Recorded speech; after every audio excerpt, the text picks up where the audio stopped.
برج الجدي ومولود برج الجدي وطاقتك اليوم في رمضان، في أول أسبوع من رمضان. خلينا نشوف طاقتك اليوم. طاقة فيها حظ عالي، فيها طاقة عالية، فيها استقبال. أنت الآن جاهز يا جدي لاستقبال الوفرة الكونية، الوفرة في المال، الوفرة في العلاقات، الوفرة في الحب. عندك طاقة استقبال عالية جدا، بس انت ادعي، بس انت قول يا رب استغل الفرصة دي، لان دي فرصة عظيمة.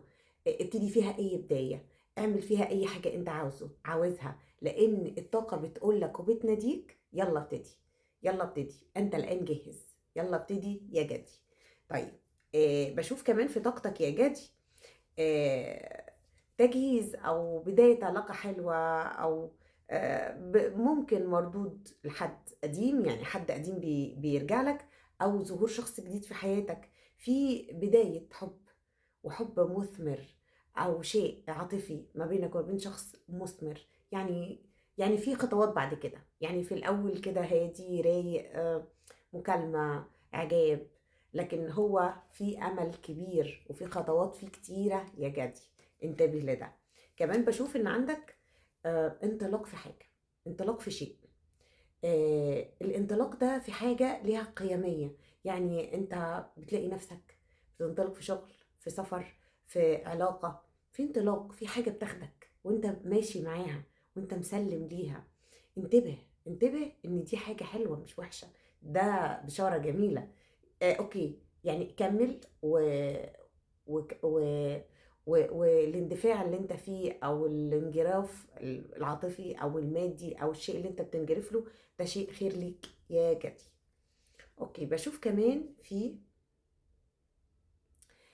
حاجتين انت مشغول بيهم، حاجتين انت بتصنعهم او بتعملهم في حياتك بخصوص العمل، انت مشغول بيهم، متوتر، شايل مسؤوليتين والمسؤوليتين تعبينك يا جدي. طيب، انت عايز ايه فيهم؟ انت عاوز تخرج منهم بحاجة تالتة. يعني ايه؟ يعني انت ماسك حاجة في ايدك عملتها، وعايز تعمل حاجة تانية، وكمان عايز حاجة تالتة. انا بشوف ان انت بتسعى لهدف يا جدي، والهدف بيتحقق، او انت ماشي فيه يا جدي، سواء كان هدف عاطفي او مالي. بس انا شايفة الاتنين، شايفة ناس عندها الاتنين. خليني اخد بشارة كمان عاطفية للجدي، ونكمل ونشوف عاطفياتك ورومانسياتك يا جدي. واو، تغيرات كبيرة، تغيرات. استقبل، استقبل يا جدي. تغيرات كبيرة حلوة عاطفية، تغيرات في حياتك يا جدي.